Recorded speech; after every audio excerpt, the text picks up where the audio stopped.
A lot of asphalt and striping and seal coating companies would love to hire a sales rep into their company so that they can blow up their sales. But a lot of us don't know where to start.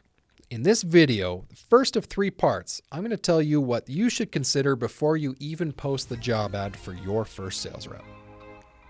What's up, guys? Thank you so much for listening and or watching today. We appreciate you, and a big shout out to our sponsor who brought today's episode, which is Mighty Line Tape. MightyLineTape.com/stripe it. Go check them out. Sales rep, super important for company growth, and so many business owners would love to hire a sales rep, but it's intimidating. If you've never done it before, you might not know where to start. How much do you pay them? How do you onboard them? What kind of goals and KPIs and metrics do you track with them?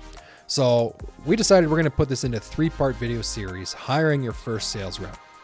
So in this first video, we're going to talk about what you should consider before you even post the job ad. What kind of things should you clarify before you go and hire somebody? So first things first, I would strongly recommend that you define the role for what your sales rep is going to be in your company.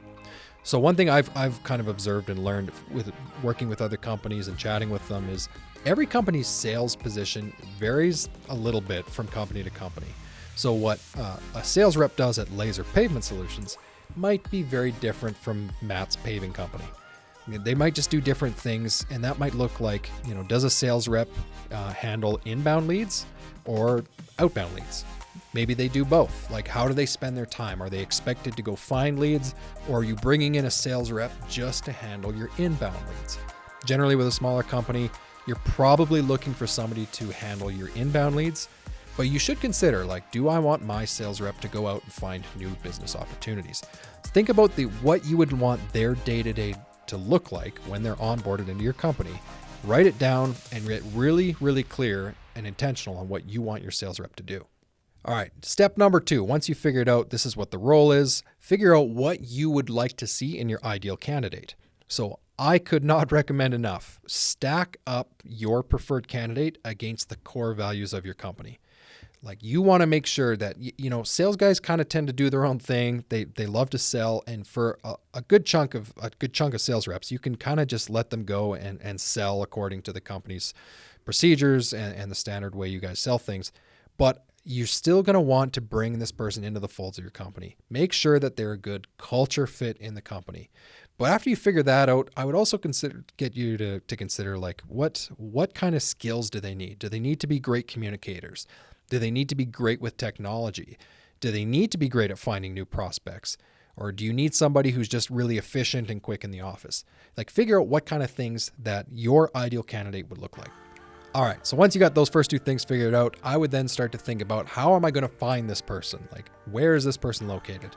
The truth is, many great employees are generally not looking for new jobs because they're happy where they are.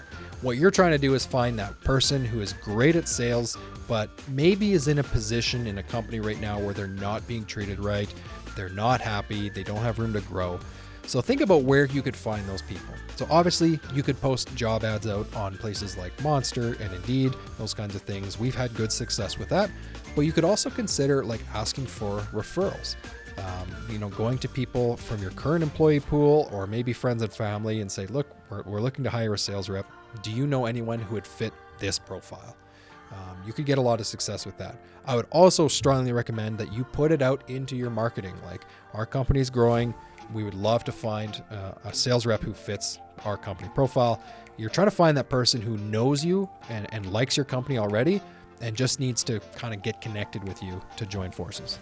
Last thing I would encourage you to do is, before you start putting that job ad out, before you start putting out the message, I would clarify what your interview process is going to look like right from the beginning. So I'm a big believer in 2 things specifically. Number 1, I love pre-populating questions and scoring people's answers on a scale of 1 to 5. So think about what kind of questions you would like the answer to. And if you do interview multiple candidates, as you're interviewing them, score their answers between 1 to 5. What that does is, when you get through all of your candidates that you've interviewed, instead of you just relying on a feeling of who you thought was the best candidate, you will actually have a metrics-based system so that you can choose the best candidate for the role.